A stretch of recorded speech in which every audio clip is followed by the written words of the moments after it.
Bien. Mieux. Pour ceux qui cherchent toujours le meilleur, cadreemploi.fr. Offre d'emploi, CV et recrutement sur Internet. Judith Gressier est la nouvelle directrice générale adjointe de BioAlliance Pharma et c'est l'invitée de Boss Big Boss. Bonjour. Bonjour. Alors, quelles sont vos nouvelles responsabilités? En quoi ça consiste? Alors, je suis rentrée chez BioAlliance Pharma il y a maintenant à peine un mois, donc c'est très récent, sur un poste effectivement de direction générale adjoint en charge de la recherche, du développement et des opérations, ce qui couvre une grosse partie de l'entreprise ou de ce qu'elle y fait, en charge de la coordination de la recherche, du développement, avec la vision d'essayer de valoriser au mieux ce qu'on y développe et ce qu'on y crée, en réfléchissant très en amont à la manière dont ils pourront être commercialisés par la suite. Le terme amont est important parce que c'est une démarche en effet de remonter vers la source des médicaments. Vous avez fait tout le parcours finalement du médicament, mais depuis la vente aux médecins, en passant par un grand laboratoire japonais, Eisai France, et qui était plus dans le développement et la mise au point des produits. Et là, vous allez dans la recherche et développement. Ça, c'est clé dans votre carrière, c'est cette volonté de comprendre tout le secteur. Absolument, vous avez très bien vu. J'ai effectivement démarré schématiquement, mais tout à fait réellement, comme délégué médical, donc pour faire la promotion des médicaments du laboratoire. Avec votre sacoche, avec ma dans les sacoche, salles d'attente. Cherchant désespérément la place de parking et expliquant aux médecins l'intérêt du médicament qu'on proposait. Et c'est important d'avoir toute cette vision de la chaîne. Pour moi, ça l'était, d'abord parce que c'est un moteur pour moi en termes de compréhension et de vision des choses. C'était aussi une construction très logique de carrière, en démarrant par le client, qui reste le point central, évidemment, et le nerf de la guerre, et de remonter au fur et à mesure les aspects marketing, la stratégie, la direction des opérations, et puis jusqu'à la vision extrêmement large d'une filiale. Vous vous êtes dit, vous m'avez confié qu'on se choisit, en fait, quand on change de job. Il y a le désir que vous avez, et puis celui de votre employeur. Eux, ils avaient besoin d'expertise plus amont et vous plus aval. Ça, c'était le modèle théorique. Est-ce que l'atterrissage s'est fait selon vos souhaits? Est-ce que ça correspond à vos attentes? Alors oui, effectivement, eux avaient besoin de quelqu'un qui avait une vision commerciale des choses. Moi, j'avais envie de rentrer plus en amont et de comprendre, et en tout cas de participer à comment mettre au point des médicaments qui soient... qui ait une valeur intéressante pour les médecins et pour les patients.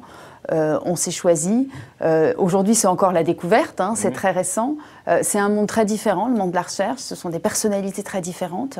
Je pense que ça demande aussi beaucoup d'observation de ma part pour bien comprendre les tenants et les aboutissants. Et je pense que ça devrait, j'en suis même sûre, donner des choses extrêmement réussies. C'est en fait peut-être peu connu, mais quand on fait des études de pharmacie, vous êtes docteur en pharmacie, on n'est pas finalement obligé d'ouvrir sa boutique, sa pharmacie. On peut choisir l'industrie. Vous, c'est un choix que vous avez fait au départ? Oui, tout de suite. Avant même d'ailleurs de rentrer en pharmacie, très honnêtement. Vous vouliez aller dans le monde du médicament? Je voulais aller dans le monde du médicament, je voulais surtout aller dans le monde de la santé et dans le monde de soigner les gens avec une vision... tout à fait d'utilité.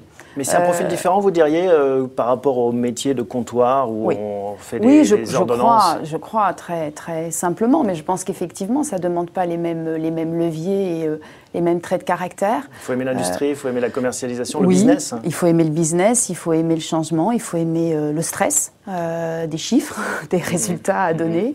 Il faut aimer aussi probablement ou avoir envie de bouger, de rencontrer des gens différents, ce qui est évidemment le cas dans une officine, mais là, dans son interaction quotidienne, évidemment, on est amené à faire des métiers différents dans l'industrie pharmaceutique. Et alors vous changez aussi de taille d'entreprise, le 20e groupe mondial, le groupe japonais dans lequel vous travaillez, pour passer dans une petite biotech française cotée, mais c'est moins d'une centaine de personnes. 60. Qu'est-ce que ça change, ça aussi? Ça change beaucoup. Ça change déjà une chose, c'est que quand on est dans une biotech française cotée, située à Paris, le centre de décision, le vrai centre de décision se passe chez vous, entre votre bureau. Vous êtes aux manettes. Vous êtes aux vraies manettes, évidemment avec vos interlocuteurs, mais vous êtes aux manettes. Ça, c'était important pour moi, de ne plus avoir un groupe et une plateforme et de pouvoir vraiment être au centre des décisions. Ça change évidemment d'infrastructure, ça change beaucoup de choses. C'est beaucoup plus compliqué, je crois, parce qu'il faut être capable de tout faire soi-même, ou en tout cas faire beaucoup de choses soi-même, d'être très polyvalent. Et le niveau de complexité de ce qu'on y fait est au moins aussi compliqué que dans une grosse filiale.